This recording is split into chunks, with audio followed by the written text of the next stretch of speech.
I asked him, what if your son comes out as gay? What would you do? He said, I will kill my son. Charles, on the drive here, we talked about Nigeria and the life in Nigeria. Do you remember distinct obstacles that you have encountered as a gay individual within the cultural context of Nigeria? If I have encountered any obstacles? Yeah, I mean, we all both know that you have encountered obstacles. Yeah, I have. What were there? I have, directly and indirectly, subconsciously. Some of it are unspoken. You can tell by how people appreciate you or like you from their actions. You know what I'm saying? I have encountered bullying and harassment. I have had abuse and personal trauma. I have had family conflicts and rejection. But that was all before you came out, right? Yeah, this was all before I came out, but it still continued. So these things that I'm explaining, they are things that I can see happening without me speaking my truth because of some of the things that have been said about gay people. And when I try to defend or say things, I will be told, are you gay? Why are you defending gay people? And that will lead me into some form of like not liking myself. I gave you an instance when I was having this conversation with you, the first video we made, where I had this particular friend who was saying something about someone that is an LGBTQ individual, and I tried to defend them, and this person said, why are you defending this individual? I was like, I need to defend them. He said, are you gay yourself? In relation to me coming out, I started this series on YouTube where I named it The Life of a Gay Nigerian. There's this particular episode that a lot of Nigerians saw. You need to see some of the things that were said. You are going to go to hell. You are unclean. You need to find God. God hates you. There's a lot of bullying, and they were all on social media and on YouTube. What would you call the main obstacles for Nigerians, gay Nigerians, to come out? It is un-African. You are unclean. It is not acceptable in this society. You are going to face trauma and unemployment and harassment. For me, because I don't live in Nigeria, I won't face those things like not getting a job. You're going to be attacked. You may be killed. You remember the conversation I had with you, the one I said I spoke to an ex-friend of mine, where I spoke to him for like 45 minutes trying to make him understand. I asked him, what if your son comes out as gay? What would you do? He said, I will kill my son. Those are the things that people are afraid of. And I said to him, you know, even in Nigeria, you can go to jail for being gay. You can't kill someone and get away with it if that person is gay. He was like, I'm going to do it in a way where nobody will find out. People are afraid of rejection. But I answered your question correctly, the way you think I should. Yeah. What I realized also when you came out to your family, you keep coming out to your family. You keep having to tell them you're gay. And then they start acting like you're not.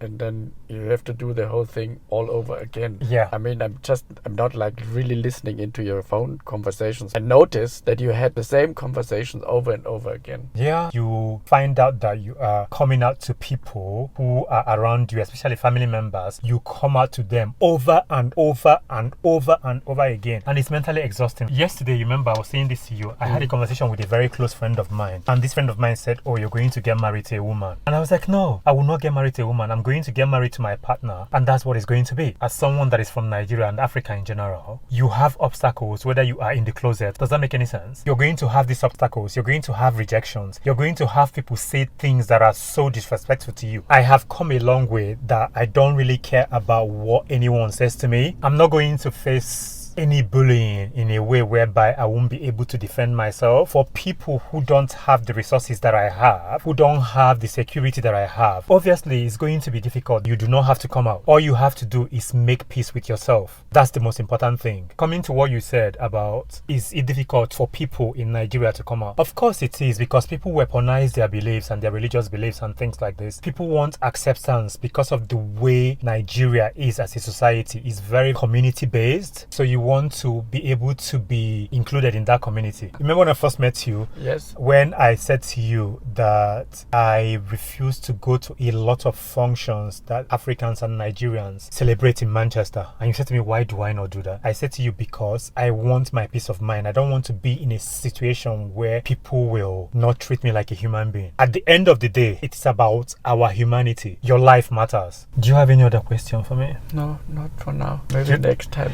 Do you think I've given you the right answers, the things that you want to know? There are no right answers. There are no right answers, right? Yeah. Thank you so much for this. Okay, later.